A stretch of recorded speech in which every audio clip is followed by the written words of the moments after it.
canto 9th chapter.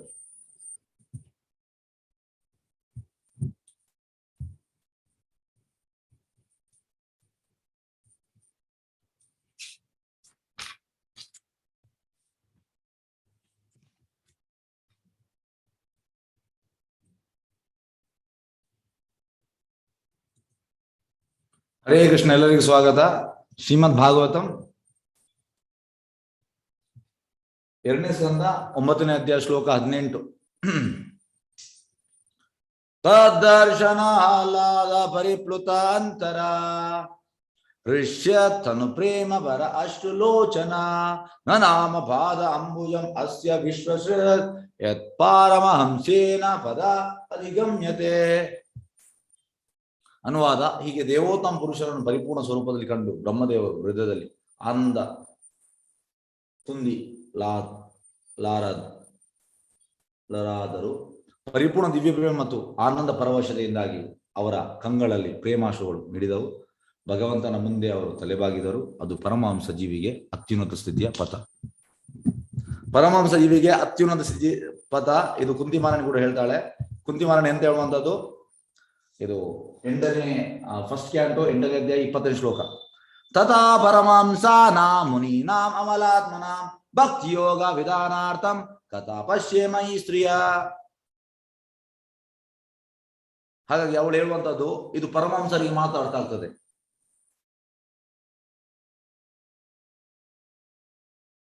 ಮತ್ತೆ ನಾನು ಒಂದು ಮಾಮೂಲಿ ಸ್ತ್ರೀ, ನಮಗೆ ಹೇಗೆ ಅರ್ಥ ಆಗ್ತದೆ? ಹಾಗಾಗಿ ಇದು ಕುಂತಿಮಾರನಿ ಹೇಳುವಂಥದ್ದು. ಅವಳಿಗೆಲ್ಲ ಅರ್ಥ ಆಗಿದೆ. ಅದು ಕೂಡ ಅವಳು ನಮ್ರತೆಯಲ್ಲಿ ಹೇಳುವಂಥದ್ದು. ಅದು ಅವಳು ನಮ್ರತೆ. ನೀನು ಅರ್ಥ ಆಗುವಂಥದ್ದು ಪರಮಹಂಸರಿಗೆ. ಪರಮಹಂಸ ಅಂದ್ರೆ ಸನ್ಯಾಸಿಯಲ್ಲಿ ಕುಟೀಚಕ, ಬಹುದಕ, ಪರಿವ್ರಾಜಕಾಚಾರ್ಯ ಪರಮಹಂಸ. ಕುಟೀಚಕ ಅಂದ್ರೆ ಅವ ಮನೆ ಬಿಡ್ತಾನೆ, ಒಂದು ಕುಟೀರ ಮಾಡ್ತಾನೆ, ಮನೆಯಿಂದ ಊಟ ಬರ್ತದೆ ಅವನಿಗೆ. ಮತ್ತೆ ನೆಕ್ಸ್ಟ್ ಬಹುದಕ ಅಂದ್ರೆ ಮನೆಯಿಂದ ಊಟ ಸ್ಟಾಪ್ ಆಗ್ತದೆ, ಕುಟೀರದಲ್ಲಿ ಇರ್ತಾನೆ. ಪರಿವ್ರಾಜಕಾಚಾರ್ಯ ಅಂದ್ರೆ ಪ್ರಚಾರಕ್ಕೆ ಹೋಗುವಂತ ಎಲ್ಲ ಕಡೆ, ಆ ಕುಟೀರ ಕೂಡ ಬಿಡ್ತಾನೆ. ಪರಮಹಂಸ ಅಂದ್ರೆ ಉನ್ನತ ಲೆವೆಲ್ ಸನ್ಯಾಸಿಯಲ್ಲಿ. ಈಗ ಪ್ರಭುಪಾದ ನೋಡಿ, ದೇವಂ ವಿಷ್ಣುಪಾದ್ ಪರಮಹಂಸ ಪರಿವ್ರಾಜಕಾಚಾರ್ಯ ಅಷ್ಟೋತ್ತರ ಶತ ಯುಜ್ಮಾನ್ ಗ್ರೇಸ್ ಅಭಯ ಚರಣಾನಂದ ಭಕ್ತಿ ಸ್ವಾಮಿ ಶ್ರೀಲ ಪ್ರಭುಪಾದ್ ಹೇಳ್ತಾರೆ. ಪರಮಹಂಸ ಅವರು. ಪರಮಹಂಸ ಅಂದ್ರೆ ಅವರಿಗೆ ಹಾಲು ಮತ್ತೆ ನೀರು ಹಾಕಿ ಕೊಟ್ರೆ ಹಾಲನ್ನು ಸಪರೇಟ್ ಮಾಡ್ತಾರೆ, ಅವರು ನೀರನ್ನು ಸಪರೇಟ್ ಮಾಡ್ತಾರೆ. ನಮ್ಗೆ ಆಗ್ತದ? ಇಲ್ಲ, ಪರಮಹಂಸರಿಗೆ ಆಗ್ತದೆ. ಹಾಗಾಗಿ ಪರಮಹಂಸ ಉನ್ನತ ಲೆವೆಲ್. ಹಾಗೆ ಕುಂತಿಮಾರನಿ ಹೇಳುವಂಥದ್ದು ಪರಮಹಂಸರಿಗೆ ಅರ್ಥ ಆಗ್ತದೆ. ನನ್ನಂತ ಮಾಮೂಲಿ ಸ್ತ್ರೀಗೆ ಎಂತ ಅರ್ಥ ಆಗ್ತದೆ ನೀನು? ಅವಳು ಮಾಮೂಲಿ ಸ್ತ್ರೀ ಅಲ್ಲ, ಆದ್ರೆ ಅವಳು ನಮ್ರತೆ.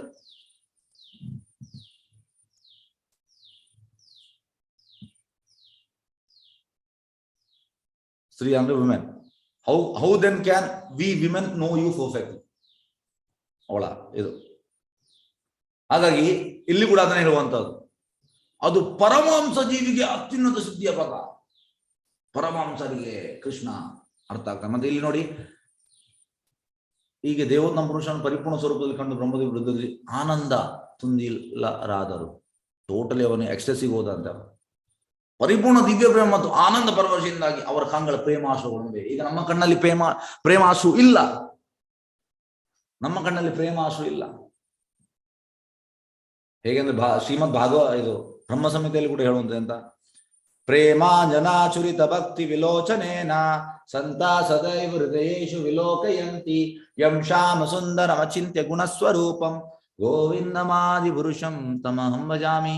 ಪ್ರೇಮಾಂಜನ ಚುರಿತ, ಕಣ್ಣಲ್ಲಿ ಪ್ರೇಮ ಇರ್ಬೇಕಂದ್ರೆ.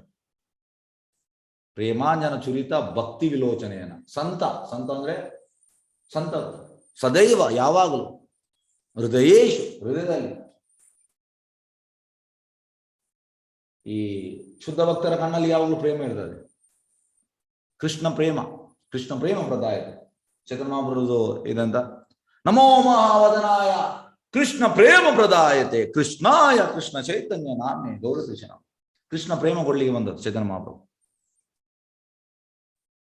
ಹಾಗಾಗಿ ಪರಿಪೂರ್ಣ ದಿವ್ಯ ಪ್ರೇಮ ಮತ್ತು ಆನಂದ ಪರವಶತೆಯಿಂದಾಗಿ ಅವರ ಕಂಗಳಲ್ಲಿ ಪ್ರೇಮಾಶ್ರುಗಳು ಮಿಡಿದವು. ಭಗವಂತನ ಮುಂದೆ ಅವರು ತಲೆಬಾಗಿದರು. ನೋಡಿ, ಇದು ಮಾಡ್ಬೇಕು ನಾವು. ಪ್ರಭುಪಾದ ಹೇಳುವಂತದ್ದು ಮನ್ಮನಾ ಮದ್ಭಕ್ತೋ ಮದ್ಯಾದಿ ಮಾಂ ನಮಸ್ಕುರು. ಮಾಂ ನಮಸ್ಕುರು ಅಂದ್ರೆ ತಲೆಬಾಗುವಂತದ್ದು. ಪ್ರಭುಪಾದ ಹೇಳ್ತಾರೆ, the more you become educated in this so called material things, ನಾವು ತಲೆಬಾಗುವುದಿಲ್ಲ ಅಂತ. ಕುಂತಿಮಾರನ್ ಕೂಡ ಹೇಳ್ತಾಳೆ ಎಂತ, ಜನ್ಮ ಐಶ್ವರ್ಯ ಶ್ರುತ ಶ್ರೀವಿ ಏಕಮಾನ ಮದ ಕುಮಾರ್. ಜನ್ಮ ಒಳ್ಳೆ ಜನ್ಮ ಅಂದ್ರೆ ಬ್ರಾಹ್ಮಣ ಫ್ಯಾಮಿಲಿಯಲ್ಲಿ ಹುಟ್ಟಿದ್ದೇನೆ, ಕೆಲವರು ಅಂದ್ರೆ ಇದು ಅಹಂಕಾರ ಬರ್ತದೆ, ನಾನು ಬ್ರಾಹ್ಮಣ, ಒಳ್ಳೆ ಜನ್ಮ. ಐಶ್ವರ್ಯ, ತುಂಬಾ ಶ್ರೀಮಂತ, ಬಂಗಾರ ತಟ್ಟೆಯಲ್ಲಿ ಊಟ. ಸೌದಿ ಅರೇಬಿಯಾ, ಅವನು ಬಂಗಾರ ತಟ್ಟೆಯಲ್ಲಿ ಊಟ ಮಾಡುವಂತ, ಅವನಿಗೆ ಎಷ್ಟು ಸರ್ವೆಂಟ್, 250 ಜನ ಸರ್ವೆಂಟ್ ಅಂತ. ಅಂದ್ರೆ ಚಪ್ಪಲ್ ಶೂಕ್ ಹಾಕ್ಲಿಕ್ಕೆ 1 ಜನ, ಲೇಸ್ ಹಾಕ್ಲಿಕ್ಕೆ 1 ಜನ, ಕೋಟ್ ಹಾಕ್ಲಿಕ್ಕೆ 1 ಜನ, ಎಲ್ಲ ಜನವೇ ಅಲ್ಲಿ ಜನ. ಅಂದ್ರೆ ತುಂಬಾ ಐಶ್ವರ್ಯ, ಜನ್ಮ ಐಶ್ವರ್ಯ. ಶ್ರುತ ಅಂದ್ರೆ ಎಜುಕೇಶನ್. ಎಸ್, ನಾನು PhD, ನಾನು IAS, ನಾನು IPS, ನಾನು MS ಮಾಡ್ತಾ ಇದ್ದೇನೆ ಅಮೆರಿಕದಲ್ಲಿ, ನಾನು MD. ಹಾಗೆ ಜನ್ಮ ಐಶ್ವರ್ಯ ಶ್ರುತ. ಶ್ರೀವಿ ಸೌಂದರ್ಯ, ನಾನ್ ಮಿಸ್ ವರ್ಲ್ಡ್, ನಾನ್ ಮಿಸ್ಟರ್ ವರ್ಲ್ಡ್. ಇದು 4 ಇದ್ರೆ ನಮ್ಗೆ ತಲೆಬಾಗ್ಲಿಕ್ಕೆ ಆಗುದಿಲ್ಲ ಅಂತ ಭಗವಂತನ ಮುಂದೆ. ಯಾರು ಹೇಳುವುದು? ಕುಂತಿ ಮಹಾರಾಣಿ. ಜನ್ಮ ಐಶ್ವರ್ಯ ಶ್ರುತ ಶ್ರೀವಿ ಏಕಮಾನ ಮದ ಪುಮಾ. ಮದ ಬರ್ತದೆ, ಮದ. ಹೇಗೆ ಆನೆಗೆ ಮದ ಬರ್ತದೆ ನೋಡಿದ್ರ ನೀವು? ಆನೆ ಮದ ಬಂದ್ರೆ ವಾ ಟೋಟಲ್ ಎಲ್ಲವನ್ನು ಹೊಡಿತದೆ, ಹಾಗೆ ಮದ ಬರ್ತದೆ. ಇದು 4. ಈಗ ಪ್ರಭುಪಾದ ಒಮ್ಮೆ ಇಂಗ್ಲೆಂಡ್ ಅಲ್ಲಿ ಇರುವಾಗ ಒಬ್ಬಳು ಜರ್ನಲಿಸ್ಟ್ ಬರುವಂಥದ್ದು, ಪ್ರಭುಪಾದ ಹತ್ರ ಮಾತಾಡುವಂಥದ್ದು. Swami, in your country all are illiterate. ಅಂದ್ರೆ ಎಲ್ಲರೂ ಅನಕ್ಷರಸ್ಥರು, ಅಂದ್ರೆ ಎಜುಕೇಶನ್ ಇಲ್ಲದವರು. ಬಟ್ ನಮ್ಮ ದೇಶದಲ್ಲಿ ಎಲ್ಲರೂ ಎಜುಕೇಟೆಡ್, ಲಿಟ್ರೇಟ್. ಪ್ರಭುಪಾದ ಹೇಳ್ತಾರೆ, ಈ ಲಿಟ್ರೇಟ್ ಆಗಿ ಏನು ಪ್ರಯೋಜನ? ನಾಯಿ ಬೆಕ್ಕುವಾಗಿ ಇರ್ತಾರೆ ಅವರು. ಪ್ರಭುಪಾದ ಹೇಳ್ತಾರೆ, ಅಂದ್ರೆ ಎಷ್ಟು ಜಾಸ್ತಿ ಕಲಿತಾರೆ ಪ್ರಭುಪಾದ ದೇವರಿಂದ ದೂರ ಆಗುವಂತ. ಪ್ರಭುಪಾದ ಬೆಟರ್ ಅನ್ಎಜುಕೇಟೆಡ್ ಆದ್ರೆ ನೋಡಿ. ಪ್ರಭುಪಾದ ಹೇಳ್ತಾರೆ, ಭಾರತದಲ್ಲಿ ಹೆಚ್ಚಿನ, ಈಗ 50 ವರ್ಷ ಚೇಂಜ್ ಆಗಿದೆ ತುಂಬಾ ಕಾಲ. 50 ವರ್ಷದ ಹಿಂದೆ ಜನರೆಲ್ಲರೂ, ಪ್ರಭುಪಾದ ಹೇಳ್ತಾರೆ, ಎಲ್ಲರೂ ದೇವರಿಗೆ ತಲೆ ಬಾಗ್ತಾರೆ. ಪ್ರಭುಪಾದ ಹೇಳ್ತಾರೆ, more you become educated, the more you go against God. ಅಂದ್ರೆ ಮದ ಬರ್ತದೆ, ಅಹಂಕಾರ. ಪ್ರಕೃತಿ ಕ್ರಿಯಮಾನಿ ಗುಣ ಕರ್ಮಾಣಿ ವಿಭಾಗ ಅಹಂಕಾರ ವಿಮೂಢಾತ್ಮ ಕರ್ತಾಮೇತಿ ಮನ್ಯತೆ. ಅಹಂಕಾರ. ಹಾಗಾಗಿ ತಲೆ ಬಾಗ್ಲಿಕ್ಕೆ ಆಗುವುದಿಲ್ಲ. ಆದ್ರೆ ಇಲ್ಲಿ ನೋಡಿ, ಭಗವಂತನ ಮುಂದೆ ಅವರು ತಲೆ ಬಾಗಿದ್ದಾರೆ. ಇದು ನಾವು ಮಾಡ್ಬೇಕು.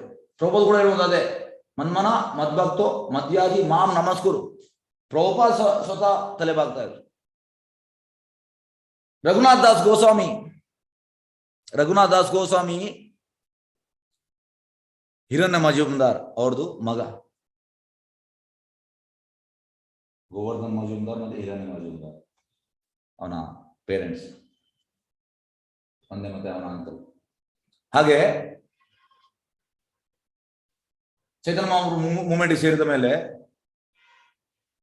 ಚೈತನ್ಯ ಮಹಾಪ್ರಭು ಶಾಲಿಗ್ರಾಮ ಶೀಲ ಕೊಡ್ತಾರೆ. ಮತ್ತೆ ನೀನು ರಾಧಗುಂಡಲ್ಲಿ ಇರು ಅಂತ ಹೇಳ್ತಾರೆ.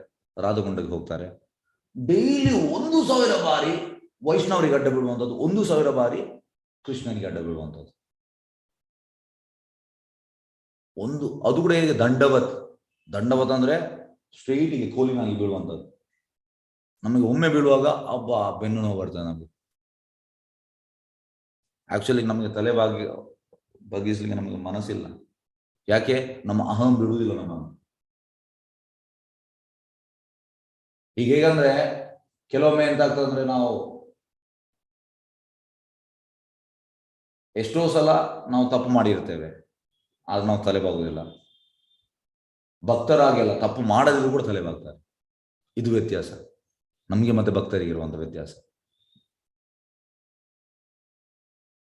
ನಮಗೆ ಮತ್ತೆ ಭಕ್ತರಿಗೆ ಇರುವ ವ್ಯತ್ಯಾಸ ಇದೆ. ಮಾಡದೆ ಇದ್ದರನ್ನು ಕೂಡ ಒಪ್ಪುವಂತ, ಎಸ್ ನಾನು ಮಾಡಿದೆ ಅಂತ. ಇದು ಉನ್ನತ ಮಟ್ಟದ. ಅದಕ್ಕೆ ಯಾವಾಗ ನಾವು ತಲೆ ಬಾಗ್ತಾ ಇರ್ಬೇಕು. ಆಗ ಮಾಡ್ಲಿಕ್ಕೆ ಆಗ್ತದೆ, ಇಲ್ಲ ಆಗುದಿಲ್ಲ ಮಾಡ್ಲಿಕ್ಕೆ. ಪ್ರಭುಪಾದ ಹೇಗಂದ್ರೆ, I am right, you are wrong. ಇದು material consciousness. Spiritual consciousness, Krishna is right, all are wrong. Prabhupada ಹೇಳುವಂಥದ್ದು ಇದು ಆಧ್ಯಾತ್ಮಿಕ ಪ್ರಜ್ಞೆ. ಹಾಗಾಗಿ ನಾವು ಭಗವಂತನ ಮುಂದೆ ತಲೆ ಬಾಗಬೇಕು, ತಲೆ ಬಾಗಬೇಕು. ನಾವು ಯಾರ್ಯಾರ ಮುಂದೆ ತಲೆ ಬಾಗ್ತೇವೆ, ಭಗವಂತನ ಮುಂದೆ ಬಾಗುವುದಿಲ್ಲ ನಾವು. ಹಾಗೆ ನೋಡಿ, ತಲೆ ಬಾಗಿದರು ಅದುವೇ ಪರಮಹಂಸ ಜೀವಿಗೆ ಅತ್ಯುನ್ನತ ಸಿದ್ಧಿಯ ಪಥ. ಇದು ವ್ಯತ್ಯಾಸ ಪರಮಹಂಸರಿಗೆ ಮತ್ತೆ ನಮಗೆ. ಪರಮಹಂಸರು ಆಲ್ವೇಸ್ ತಲೆ ಬಾಗ್ತಾ ಇರ್ತಾರೆ ಕೃಷ್ಣನಿಗೆ, ನಾವು ಬಾಗುವುದೇ ಇಲ್ಲ. ಯಾಕೆಂದ್ರೆ ನಮಗೆ ಭಗವಂತನ ಮೇಲೆ, ಇದನ್ನು ಹೇಳ್ತಾರೆ ಪ್ರಭುಪಾದ ಭಾವಾರ್ಥದಲ್ಲಿ, ಅಸೂಯೆ. ನಮಗೆ ಭಗವಂತನ ಮೇಲೆ ಅಸೂಯೆ ಆದ ಕಾರಣ ನಾವು ಭಗವಂತನಿಗೆ ತಲೆ ಬಾಗುವುದಿಲ್ಲ. ಈಗ ಭಾವಾರ್ಥಕ್ಕೆ ಹೋಗುವ. ಭಾವಾರ್ಥ ಬೈ ಡಿವೈನ್ ಗ್ರೇಸ್ ಅಭಯ ಶರಣಾನಂದ ಭಕ್ತಿ ವೇದಾಂತ ಸ್ವಾಮಿ ಶ್ರೀಲ ಪ್ರಭುಪಾದ್ ಶ್ರೀಲ ಪ್ರಭುಪಾದ್ ಕಿ ಜೈ. ಶ್ರೀಮದ್ ಭಾಗವತದ ಆದಿಯಲ್ಲಿಯೇ ಈ ಮಹಾನ್ ಸಾಹಿತ್ಯವು ಪರಮಹಂಸರಿಗಾಗಿ ಇದೆ ಎಂದು ಹೇಳಲಾಗಿದೆ. ಪರಮೋ ನಿರ್ಮಸನಾಂಸತಾಂ ಎಂದರೆ ಶ್ರೀಮದ್ ಭಾಗವತ ಮಾತ್ಸರ್ಯಗಳಿಂದ ಸಂಪೂರ್ಣವಾಗಿ ಮುಕ್ತರಾದವರಿಗಾಗಿಯೇ ಇದೆ. ಇದು ಸೆಕೆಂಡ್ ಶ್ಲೋಕ, ಫಸ್ಟ್ ಕ್ಯಾಂಟೋ ಸೆಕೆಂಡ್ ಶ್ಲೋಕ, ಫಸ್ಟ್ ಕ್ಯಾಂಟೋ ಫಸ್ಟ್ ಚಾಪ್ಟರ್ ಸೆಕೆಂಡ್ ಶ್ಲೋಕ. ಧರ್ಮ ಪ್ರೋಜಿತ ಕೈತವಾತ್ರ ಪರಮೋ ನಿರ್ಮತ್ಸರಾನಾಂ ಸತಾ ವೇದ್ಯಂ ವಾತ್ಸವಂ ಅತ್ರ ವಸ್ತು ಶಿವದಂ ತಾಪತ್ರಯೋನ್ಮೂಲನಂ ಶ್ರೀಮದ್ ಭಗವತೆ ಮಹಾಮುನಿ ಕೃತೆ ಕಿಂ ವಾ ಪರೇ ಈಶ್ವರ ಸದ್ಯೋ ವೃದ್ಧಿ ಅವರುಜ್ಯತೆ ಅತ್ರ ಕೃತವಿ ಶುಶ್ರುವಿ ತಕ್ಷಣಾತ್. ಅಲ್ಲಿ ಹೇಳುವಂಥದ್ದು ಧರ್ಮ ಪ್ರೋಜಿತ ಕೈತವಾತ್ರ ಪರಮೋ ನಿರ್ಮತ್ಸರಾಣಾಂ ಸತಾ. ಮತ್ಸರ, ಈಗ ಮೊನ್ನೆ ಸಂಡೆ ಇಲ್ಲಿ ನಮ್ಮ ಡಿವೋಟಿಗೆ ಹಾವು ಬೈಟ್ ಮಾಡಿತ್ತು. ಯಾಕೆಂದ್ರೆ ಇದಕ್ಕೆ ರಿಲೇಟೆಡ್ ಅದಕ್ಕೆ ಹೇಳ್ತಾ ಇದ್ದೇನೆ. ಈಗ ಹಾಸ್ಪಿಟಲ್ ಇದ್ದಾನೆ ಹುಡುಗ, ಹಾಗಾಗಿ ನನಗೆ ಬೇರೆ ಸೇವೆ ಬಂತು. ಈಗ ಇದನ್ನು ನಾನು ಯಾಕೆ ಹೇಳ್ತಾ ಇದ್ದೇನೆ, ಮತ್ಸರ ಪ್ರಭುಪಾದ ಹೇಳ್ತಾರೆ ಹಾವಿಗೆ ಮತ್ಸರ, ಅನ್ನೆಸರಿ ಬೈಟ್ ಮಾಡುವಂಥದ್ದು, ಅನ್ನೆಸರಿ. ಆದ್ರೆ ಪ್ರಭುಪಾದ ಹೇಳ್ತಾರೆ ಹಾವಿನ ಮತ್ಸರವನ್ನು ನಾವು ನಿಲ್ಲಿಸಬಹುದಂತೆ. ಹೇಗೆ? ಈ ಹಾವನ್ನು ಆಡಿಸುವ ಪೇ ಪೇ ಮೇ ಪೇ ಪೇ ಮೇ ಮಾಡ್ತಾನಲ್ಲ, ಅದರಲ್ಲಿ ಅವನು ನಿಲ್ಲಿಸ್ತಾನೆ ಅದನ್ನು. ಆದ್ರೆ ಮನುಷ್ಯರ ಮತ್ಸರವನ್ನು ನಿಲ್ಲಿಸಲಿಕ್ಕೆ ಆಗುವುದಿಲ್ಲ, ತುಂಬಾ ಕಷ್ಟ, ತುಂಬಾ ಕಷ್ಟ. ಹಾಗಾಗಿ ಪರಮೋ ನಿರ್ಮತ್ಸರಾನಾಂ ಸತಾಂ ಎಂದರೆ ಶ್ರೀಮದ್ ಮಾತ್ಸರ್ಯಗಳಿಂದ ಸಂಪೂರ್ಣವಾಗಿ ಮುಕ್ತರಾದವರಿಗೆ ಮಾತ್ರ ಇದೆ. ನಾವು ಮುಕ್ತರಾಗಬೇಕು, ಮತ್ಸರ್ಯ ಇರಬಾರ್ದು ನಮ್ಗೆ. ಶ್ರೀಮದ್ ಭಾಗವತ ಅಂತವರಿಗೆ, ಮತ್ಸರದಿಂದ ಮುಕ್ತರಾದವರಿಗೆ. ಬದ್ಧ ಜೀವನದಲ್ಲಿ ಮತ್ಸರವು ಮೇಲಿಂದಲೇ ಆರಂಭವಾಗ್ತದೆ. ಮೆಟೀರಿಯಲ್ ವರ್ಲ್ಡ್ ಮೀನ್ಸ್ ಮತ್ಸರ, ಎನ್ವಿಯಸ್ನೆಸ್, ಅನ್ನೆಸೆಸರಿ ಮತ್ಸರ. ಮತ್ಸರ ನಮ್ಮ ಜೀವನ ಇರುವಂತ ಮತ್ಸರದಲ್ಲಿ. ಹೇಗೆಂದ್ರೆ ಈಗ ಗಂಡಸಿದ್ದು ಹೇಳುವ, ಹೆಂಗಸಿದ್ದು ಮತ್ತೆ ಹೇಳಿದೆ. ಈಗ ಇಬ್ಬರು ಕೂಡ ಒಂದು ಕಂಪನಿಯಲ್ಲಿ ಇದ್ದಾರೆ, ಇಬ್ಬರು ಒಟ್ಟಿಗೆ ಸೇರಿದ್ರು. ಒಬ್ಬನಿಗೆ ಪ್ರಮೋಷನ್ ಆಗ್ತದೆ, ಸ್ಯಾಲ್ರಿ ಹೈಕ್ ಆಗ್ತದೆ. ಇನ್ನೊಬ್ಬನಿಗೆ ಮತ್ಸರ ಆಗ್ತದೆ ಅವನ ಮೇಲೆ, ಯಾಕಂದ್ರೆ ಇವನಿಗೆ ಸ್ಯಾಲ್ರಿ ಹೈಕ್ ಆಗಲಿಲ್ಲ, ಇವನಿಗೆ ಪ್ರಮೋಷನ್ ಆಗಲಿಲ್ಲ. ಮತ್ಸರ. ಅದೇ ಹೆಸರು ಗಂಡಸು. ಹೆಂಗಸಿಗೆ ಹೇಗೆ? ಹೆಂಗಸಿಗೆ ಕೂಡ ಮತ್ಸರ ಉಂಟು, ಹೆಂಗಸಿಗಿಲ್ಲ ಅಲ್ಲ, ಹೆಂಗಸಿಗೆ ಕೂಡ ಉಂಟು. ಬೇರೆ ವಿಷಯದಲ್ಲಿ, ಆ ವಿಷಯದಲ್ಲ, ಬೇರೆ ವಿಷಯದ ಮತ್ಸರ ಉಂಟು. ಅದನ್ನು ಹೇಳ್ಬೇಕಂತಿಲ್ಲ, ನಿಮ್ಗೆಲ್ಲರಿಗೂ ಗೊತ್ತುಂಟು. ಆದ್ರೆ ಆಧ್ಯಾತ್ಮಿಕ ಲೋಕದಲ್ಲಿ ಮತ್ಸರ ಇಲ್ಲ. ಹೇಗಂದ್ರೆ ರನ್ನಿಂಗ್ ರೇಸ್, ಕೃಷ್ಣನನ್ನು ಮುಟ್ಲಿಕ್ಕೆ, ಕೃಷ್ಣನ ಗೋಪ ಫ್ರೆಂಡ್ಸ್ ರಕ್ತಕ, ಮಧುಮಂಗಳ ಇವರೆಲ್ಲ ಓಡುವಂಥದ್ದು ರನ್ನಿಂಗ್ ರೇಸ್. ಹಾಗೆ ರಕ್ತಕ ಹಿಂದೆ ಇರ್ತಾನೆ, ಮಧುಮಂಗಲ ಮುಂದೆ ಇರ್ತಾನೆ. ಮಧುಮಂಗಳ ಹೇಳುವಂಥದ್ದು ರಕ್ತಕ ನೀನು ಎದುರು ಬಾ ಅಂತ. ಅವ ಎದುರು ಹೋಗ್ತಾನೆ. ಆಗವ ಅವ ಎದುರು ನೋಡಿ ಅವನಿಗೆ ಖುಷಿ ಆಗ್ತದೆ, ಅವ ಆನಂದದಿಂದ ಅವ ಮತ್ತೆ ಓಡ್ತಾನೆ. ಸ್ವಲ್ಪ ಹೊತ್ತಿನ ನಂತರ ಅವ ರಕ್ತಕ್ಕೆ ಎದುರು ಇರ್ತಾನೆ, ಅವನಲ್ಲಿ ಇರ್ತಾನೆ, ಮಧುಮಂಗಳ ನೀನು ಎದುರು ಹೋಗುವಂತ. ಇದು ಸ್ಪಿರಿಚುವಲ್ ಕಾಂಪಿಟೇಷನ್. ಮತ್ಸರ ಇಲ್ಲ. ನಾವೆಂತ ಮಾಡೋದು ಈಗ ರನ್ನಿಂಗ್ ರೇಸ್ ಅಲ್ಲಿ? ಇನ್ನೊಬ್ಬ ನಾವು ತೊಳೆದು ನೀನು ಸಾಯಲ್ಲಿ ಬಿದ್ದು ಬಿಡು ಅಂತ ಹೇಳಿ ನಾವು ಓಡಿದೆ, ನಂಗೆ ಫಸ್ಟ್ ಪ್ರೈಸ್, ಗೋಲ್ಡ್ ಮೆಡಲ್ ನನಗೆ ಸಿಗ್ಬೇಕು. ಇದು ಮೆಟೀರಿಯಲ್ ಕಾನ್ಶಿಯಸ್ನೆಸ್. ಸ್ಪಿರಿಚುವಲ್ ಕಾನ್ಶಿಯಸ್ನೆಸ್ ಆಗಿಲ್ಲ.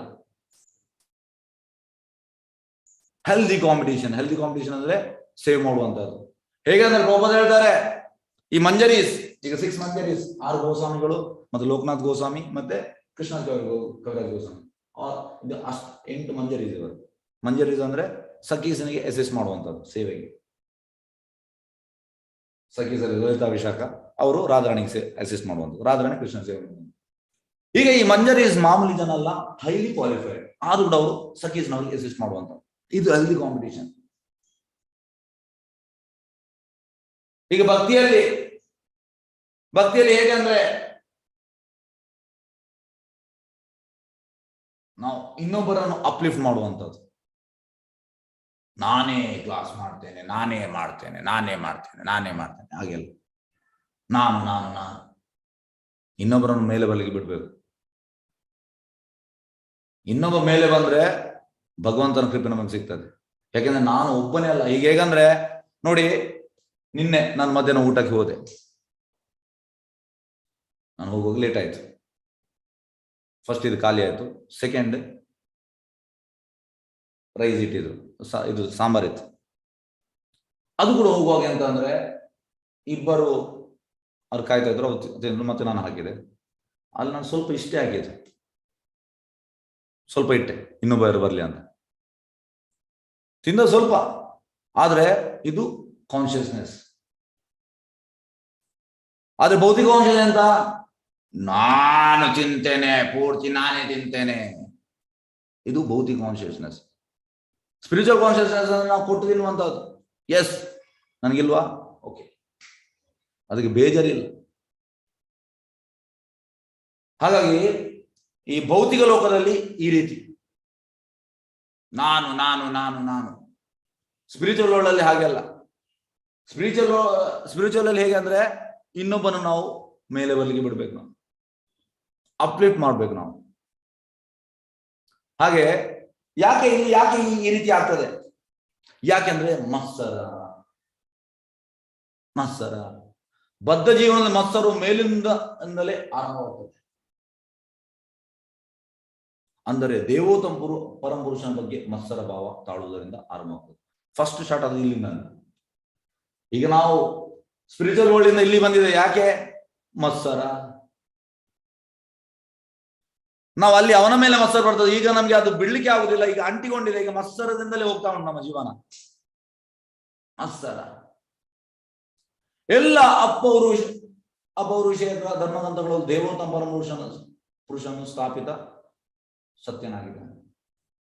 ಭಗವದ್ಗೀತೆಯಲ್ಲಿ ಪರಮರವು ಭಗವಂತನ ವ್ಯಕ್ತಿಗತ ಲಕ್ಷಣ ವಿಶೇಷವಾಗಿ ಹೇಳಲಾಗಿದೆ. ಎಲ್ಲ ಶಾಸ್ತ್ರಗಳು ಒಂದೇ, ಕೃಷ್ಣ ಇದು ಸುಪ್ರೀಂ. ಎಷ್ಟು ವಿಶೇಷವಾಗಿ ಎಂದರೆ ಬದುಕಿನ ಕಷ್ಟ ಕ್ಲೇಶಗಳಿಂದ ಪಾರಾಗಬೇಕಾದ್ರೆ ಯಾರೊಬ್ಬರು ದೇವೋತ್ತಮ ಪುರುಷ ಶರಣಾಗಬೇಕೆಂದು ಈ ಮಹಾ ಸಾಹಿತ್ಯ ಕೊನೆಯ ಭಾಗದಲ್ಲಿ ಸೃಷ್ಟಿಗೊಳಿಸಿದೆ. ಎಂದ್ರೆ ಒಂದದು ಕೊನೆಯಲ್ಲಿ 18.66 ಅಂತ ಹೇಳುವಂಥದ್ದು, ಸರ್ವಧರ್ಮಾನ್ ಪರಿತ್ಯಜ್ಯ ಮಾಮೇಕಂ ಶರಣಂ ವ್ರಜ ಅಹಂ ತ್ವಾಂ ಸರ್ವಪಾಪೇ ಮೋಕ್ಷಜಾಂ ಮಾಸು. ನಿನ್ನೆಲ್ಲ ಸ್ವಲ್ಪ ಶೂಟಿಂಗ್ ರಿಲಿಜನ್ ಅದನ್ನು ಬದಿಗಿಡು, ನನಗೆ ಶರಣಾಗತನಾಗು. ಇದನ್ನು ಹೇಳಿದೆ. ಆದರೆ ನಾವು ಸ್ವಲ್ಪ ಈಗ ನನಗೆ ಸ್ವಲ್ಪ ದುಡಿಬೇಕು, ಸ್ವಲ್ಪ ನಮಗೆ ರೆಸ್ಪಾನ್ಸಿಬಿಲಿಟಿ ಮತ್ತೆ ನೋಡುವ. ನಾವು ಅದನ್ನು ಫ್ಯೂಚರ್ಗೆ ಹಾಕಿದ್ದೇವೆ, ಪೋಸ್ಟ್ಪೋನ್ ಮಾಡಿದ್ದೇವೆ. ನಾವು ಶರಣಾಗತಿ ಕೇಳ್ತೇವೆ, ಕೇಳಿ ನಮ್ಗೆ ಆಗ್ಲಿಕ್ಕೆ ಮನಸ್ಸಿಲ್ಲ, ಮಾಡುವ, ಸ್ವಲ್ಪ ಸಮಯದ ನಂತರ ಮಾಡುವ, ಈ ರೀತಿ ನಮ್ಮ ಯೋಚನೆ.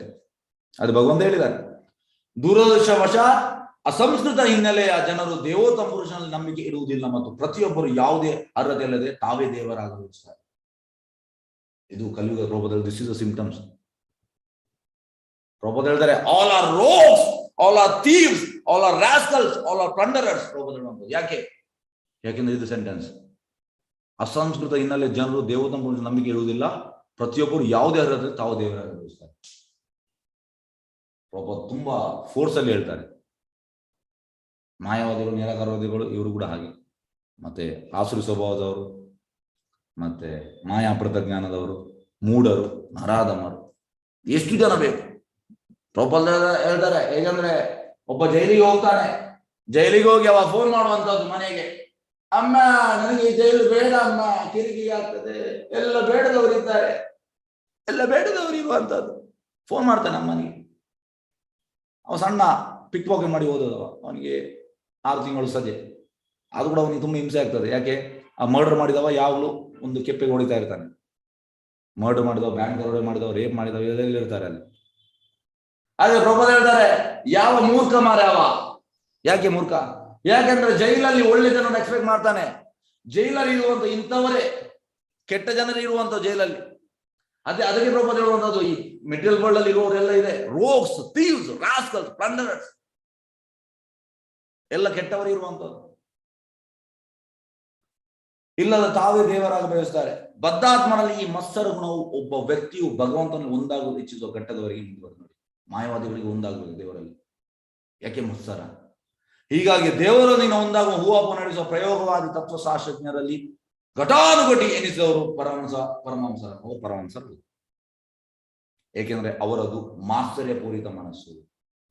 ಆದ್ರಿಂದ ಭಕ್ತಿಯೋಗ ಆಚರಣೆಯಲ್ಲಿ ಇರುವವರು ಮಾತ್ರ ಪರಮಹಂಸರು ಅಂತವನ್ನು ಮುಟ್ಟಬಲ್ಲರು.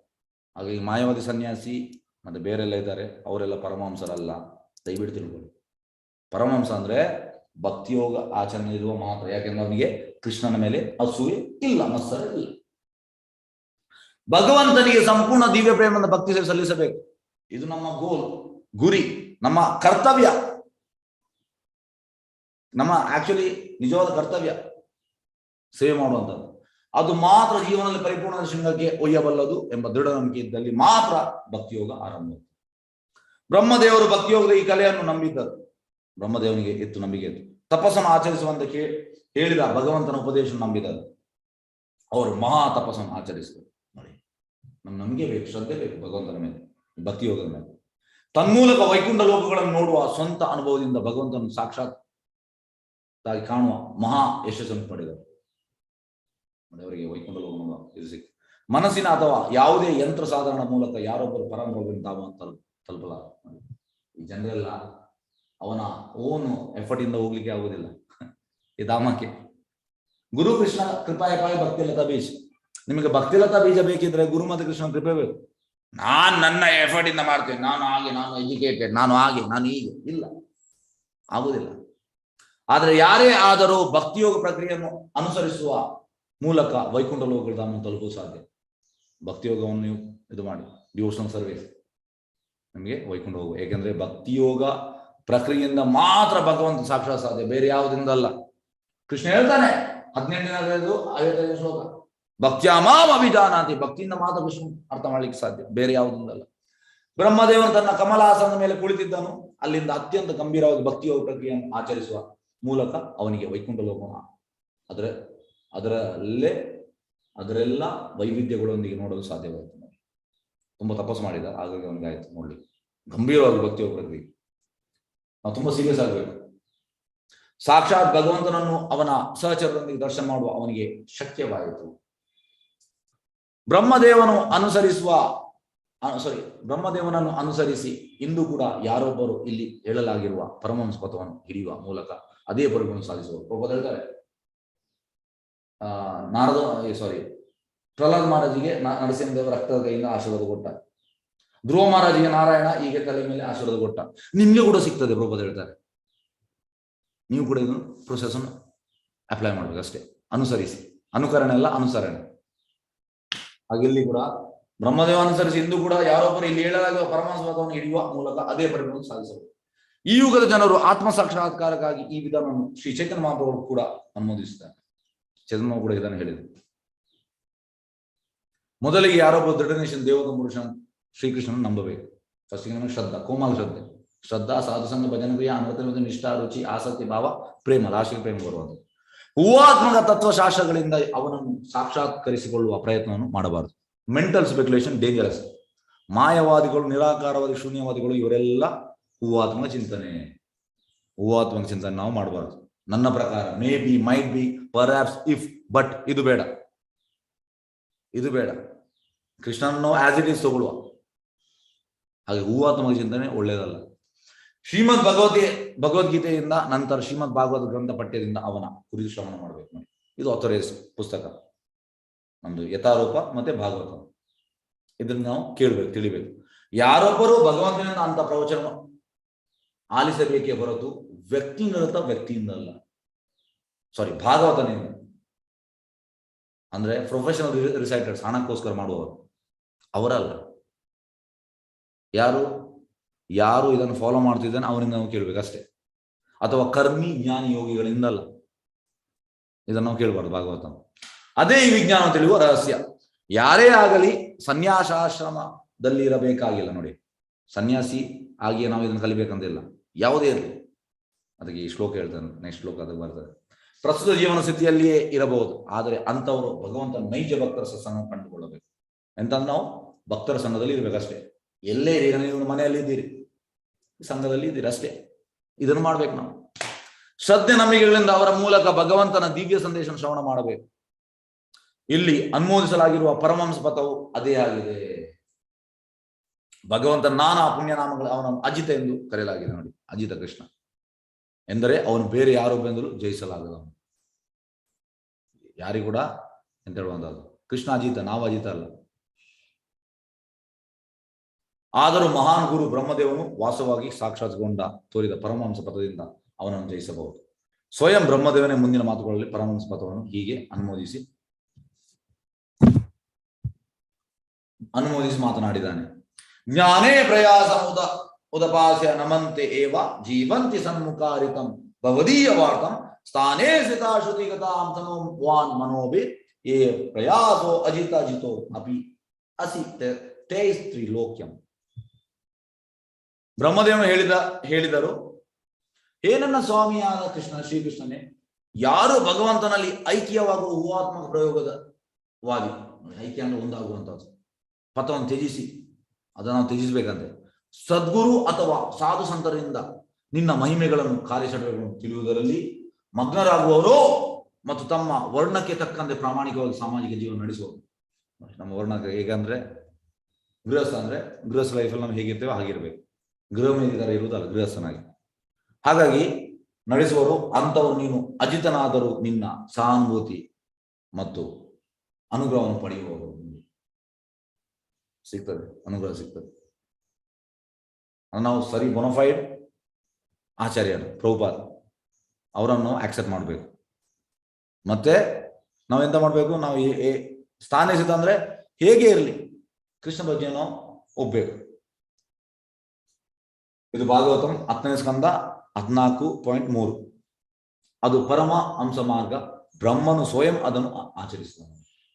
ಅನಂತರ ಜೀವನದಲ್ಲಿ ಪರಿಪೂರ್ಣ ಯಶಸ್ಸಿನ ಸಾಧನೆಗಾಗಿ ಅವರು ಈ ಮಾರ್ಗವನ್ನು ಬೋಧಿಸಿದರು.